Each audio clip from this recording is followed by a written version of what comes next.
Bismillahirrahmanirrahim. Perkenankan kami berbagi. Sunnah di hari Jumat. Hari Jumat adalah hari yang mulia di sisi Allah. Karena itu, selayaknya kaum muslimin juga memuliakannya. Untuk bisa memuliakan hari Jumat, kita harus memahami sunnah Nabi SAW terkait hari Jumat. Terdapat beberapa sunnah yang diajarkan Nabi SAW ketika hari Jumat. Di antaranya, yang pertama, memperbanyak sholawat kepada Nabi SAW.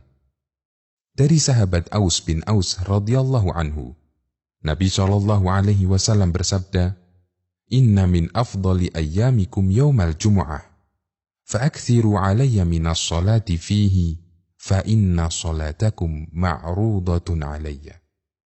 Sesungguhnya hari yang paling utama adalah hari Jumat. Karena itu perbanyaklah membaca sholawat untukku. Sesungguhnya sholawat kalian ditampakkan kepadaku.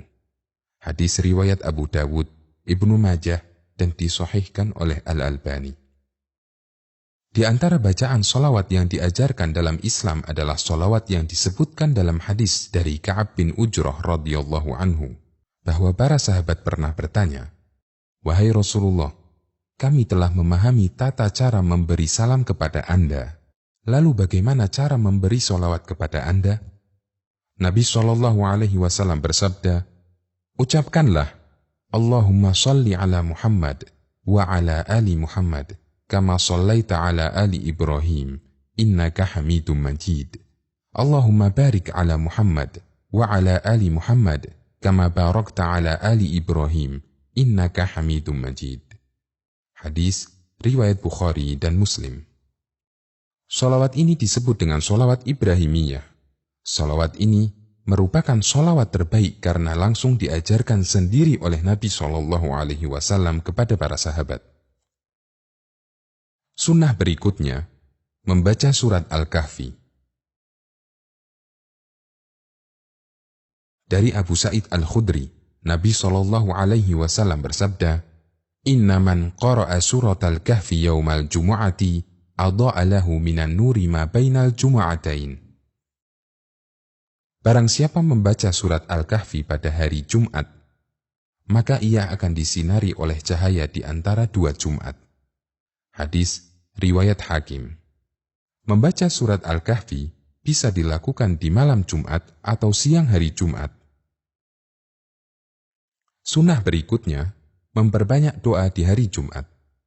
Dari Abu Hurairah, Rasulullah SAW membicarakan mengenai hari Jumat lalu ia bersabda, "Fihi sa'atun la yuwaqifuha 'abdun muslimun, wa huwa qa'imun yusalli, yas'alullaha ta'ala syai'an illa a'tahu iyahu." Di dalamnya terdapat waktu jika seorang muslim berdoa ketika itu, pasti diberikan apa yang ia minta. Lalu beliau mengisyaratkan dengan jarinya yang menunjukkan betapa waktu mustajab itu hanya sebentar. Hadis riwayat Bukhari dan Muslim. Dalam hadis ini, Nabi SAW menjelaskan ada satu waktu singkat yang mustajab untuk berdoa. Ulama berbeda pendapat kapankah waktu yang mustajab itu.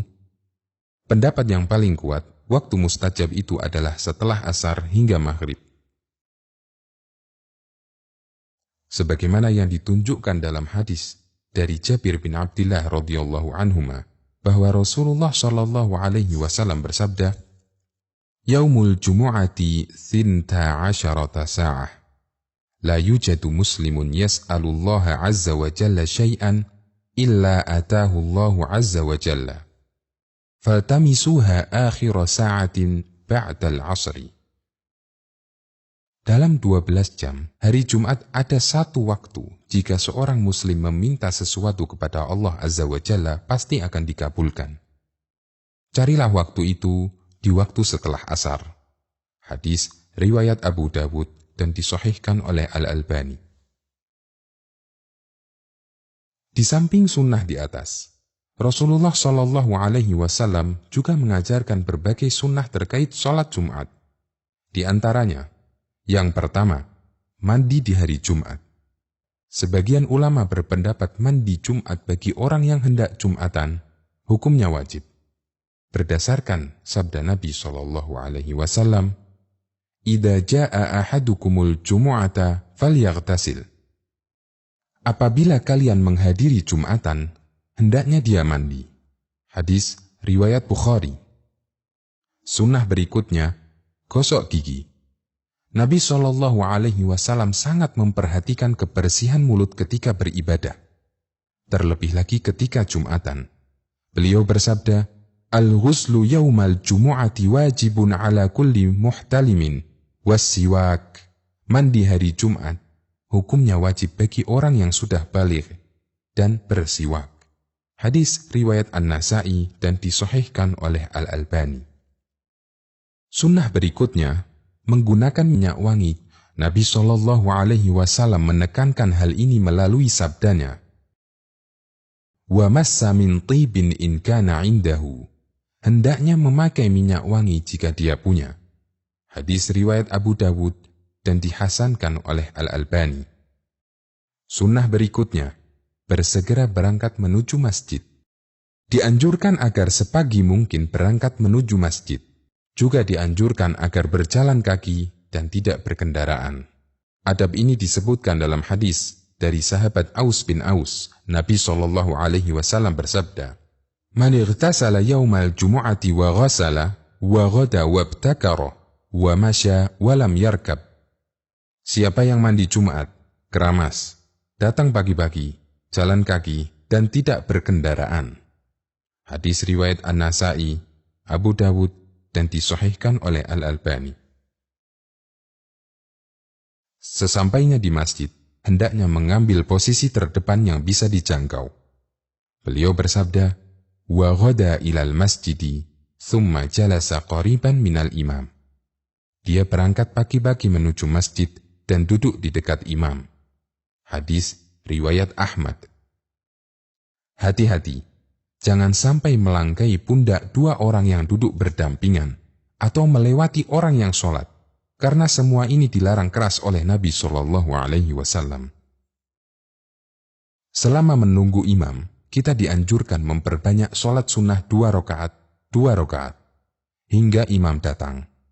Sebagaimana dinyatakan dalam hadis sebelumnya, lalu dia mengerjakan sholat semampunya sebelum imam datang.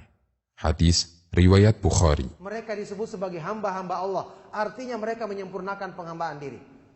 Selama imam berkhutbah, makmum dilarang melakukan beberapa hal. Pertama, berbicara. Sekalipun dalam rangka mengingatkan orang lain. Nabi bersabda, "Idza qulta li sahibika yaumal jumu'ati ansit wal imamu yakhtubu faqad laghauta." Apabila kamu mengingatkan temanmu pada waktu Jumatan, diam, padahal imam sedang berkhutbah, berarti kamu menggugurkan pahala Jumatanmu. Hadis riwayat Bukhari. Kedua, bermain kerikil, tasbih, HP, dan semacamnya. Nabi bersabda, "Wa man massal hasa faqad lagha." Siapa yang bermain kerikil berarti telah menggugurkan pahala Jumatannya. Hadis riwayat Muslim, Abu Dawud, dan yang lainnya. Ketiga, duduk memeluk lutut atau ihtiba. Sahabat Mu'ad bin Anas menceritakan, anna Nabiyya sallallahu alaihi wasallam naha 'anil hibwati yaumal jum'ati wal imamu yakhtubu. Bahwa Nabi sallallahu alaihi wasallam melarang melakukan ihtiba atau duduk memeluk lutut ketika imam sedang khutbah Jumat. Hadis riwayat Ahmad, Abu Dawud, dan dihasankan oleh Syuaib Al-Arnaud. Keempat, tidur ketika mendengarkan khutbah. Muhammad bin Sirin, ulama tabi'in menceritakan, "Kanu yakrahuna an-nauma wal imamu yakhtubu wa yaquluna fihi qawlan syadida." Mereka para sahabat sangat membenci orang yang tidur ketika imam sedang berkhutbah. Mereka mencela dengan celaan yang keras. Karena itu, apabila mengantuk, Nabi SAW menyarankan agar pindah posisi Beliau bersabda, "Idza na'asa ahadukum yaumal jumu'ati falyatahawwal min majlisihi dzalik." Apabila kalian ngantuk pada hari Jumat, maka berpindahlah dari tempat duduknya. Hadis riwayat Abu Dawud, Turmudi, dan disahihkan oleh Al-Albani. Seusai sholat Jumat, kerjakanlah sholat sunnah 2 rakaat atau 4 rakaat. Ibnu Umar radhiyallahu anhuma menceritakan, saya menghafal 10 rakaat rutinitas Nabi SAW. Di antaranya, 2 rakaat sesudah Jumatan di rumahnya. Hadis riwayat Bukhari dan Muslim.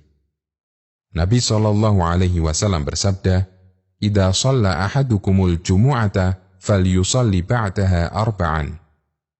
Apabila kamu selesai sholat Jumat, lakukanlah sholat 4 rakaat setelahnya.